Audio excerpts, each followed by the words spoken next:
I think one of the reasons I love Ableton so much is because of how creative you can be with it. And one of the most creative parts of Ableton is the Max for Life section. In this video, I'm going to show you how I use one of the Max for Life devices to add some jackiness, some swing to my drums.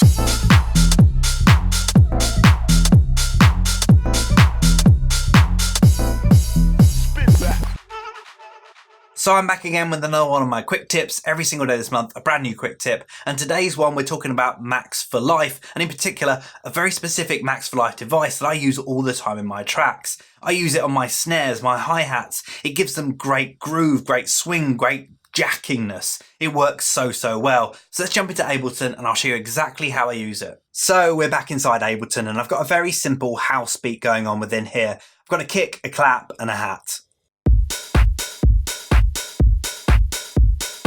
Super simple, just 3 MIDI channels, got a kick on there, clap on there, and a hat on there. Next up, let's put a snare in there. So I'm going to right click, go insert MIDI track, and then what I'm going to do is I'm going to load a snare sample onto here. So I'm going to jump into my 909 folder here, whole load of 909 samples, and I'm going to load a snare from within here.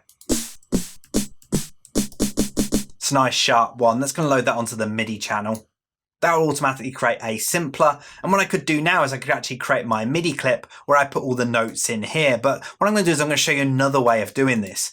We're going to jump into the Max for Life folder and go into the Max for Life MIDI effects. If we scroll down the list a little bit, we can find the mono sequencer within here. Now this is a step sequencer and this works really well for drum samples. I find it works really well for adding that bit of swing, that bit of jackiness. So I'm going to click and drag that and put that before the simpler. And this will now generate all the notes we need to for this snare. So what I'm going to do is I'm going to first just increase the volume just a little bit so we can hear it a bit better and then play it back and you'll be able to hear what it sounds like out the box.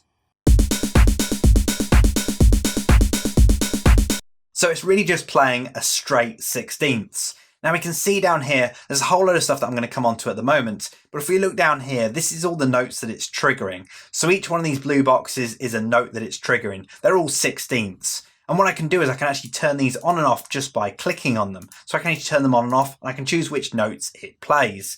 Now what I want to do is I want to actually get rid of all these notes and I could go through and click all of them. But the first thing I'm going to do is I'm going to hit this drop box here where it says fill and I'm going to turn them all off. This will get rid of them all and now I can now start adding them individually. So I'm going to put a few notes within here, just playing around and seeing what we can come up with.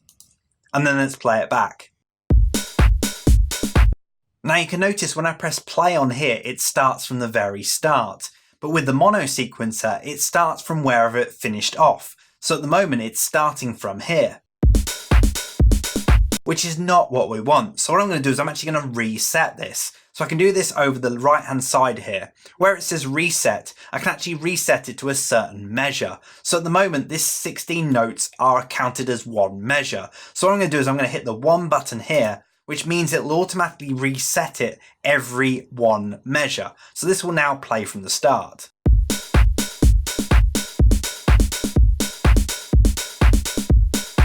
So that's a lot better. At least that now plays from the very start, which is what we want. Next thing we want to do is, because it's quite straight at the moment, and I did say this kind of adds some more swing, this adds some more jackiness to it, we're actually going to turn swing on. And this is the kind of magic control within this instrument. This is what I really love, because I can turn swing on, and then I can adjust the amount of swing within here.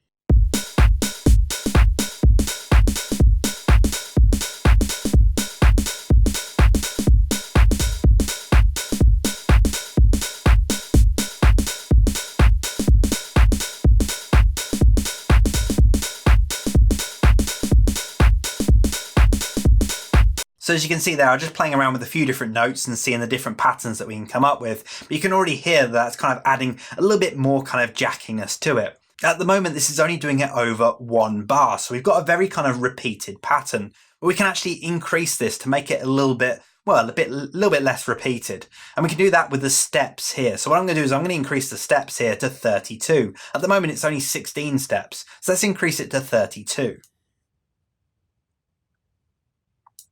So we now have 32 steps. So that's effectively double what we had before. So really 2 bars within here, but it's still only going to play these first 16 because we have these regions here set to 16. So I'm going to bring this out So it now plays all 32 steps.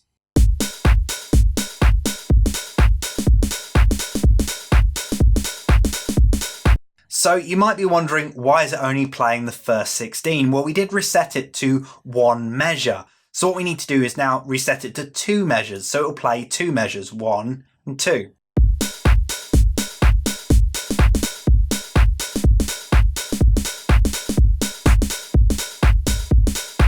Now, as you can see, down the bottom is playing different to up the top. Down the bottom, we have the steps here that are turned on and off. We've got 32 steps within here, but at the top here, it's only playing over 16 steps. Now, we can increase this to 32 steps if we want to. We can have a mix and match between the two. We can have it over 2 steps, for example. It's up to us. If I put it all the way to the end, so we're playing 32 steps, you'll also hear something really weird happen with it. You can hear it going all strange. That's because we're affecting the pitch on this tab. So we can actually affect the pitch of the drum. Now, because this is a snare, we probably don't really want to be affecting the pitch too much. Maybe it's something you're after, but for me, I don't really want that. So what I want to do is I want to reset all of these so they're all the same pitch. Now I could go through again and do all this with that, but we have the control here to actually reset it to the same pitch.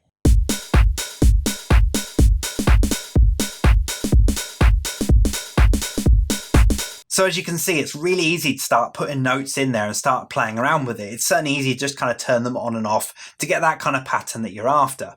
Now we can also adjust the velocity, because at the moment it's playing all of the same velocity. So we're getting the same velocity over every single note that is being played. And what we can do is we can adjust this up. Now what we can do is we can again use these sliders to adjust the velocity, so take it up to maximum velocity or down to the minimum velocity. We can do it however we want to. We can draw it in here, for example, so we can go up and down in velocity. But one of my favourite ways of setting these sliders is actually using the random feature here, which actually randomizes their values. It's really, really easy to use, and it creates some really interesting effects. And actually we can adjust the amount that it randomizes it by. I'm just going to reset it now, and what we can do is we can actually just randomize it by about 10%, so it only does it just very slightly. So now if we play it back, we'll actually have different velocities, but only subtly different velocities.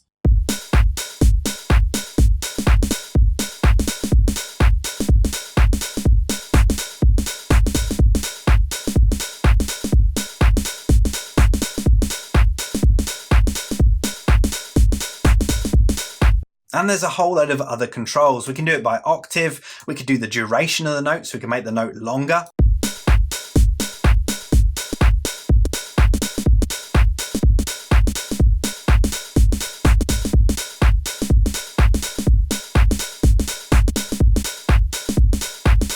Now that is just one way that you can use this to add like a jack-in snare, but you could also do a very similar thing with hi-hats, for example.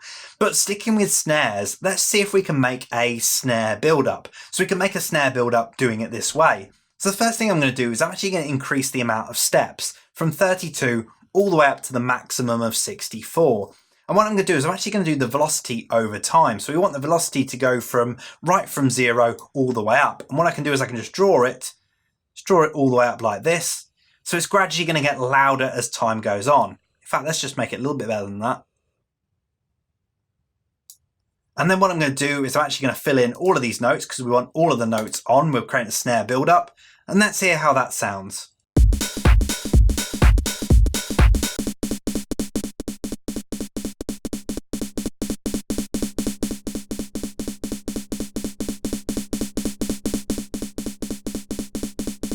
And again, it's still going over 2 measures, so this time we want it to do it over 4 measures.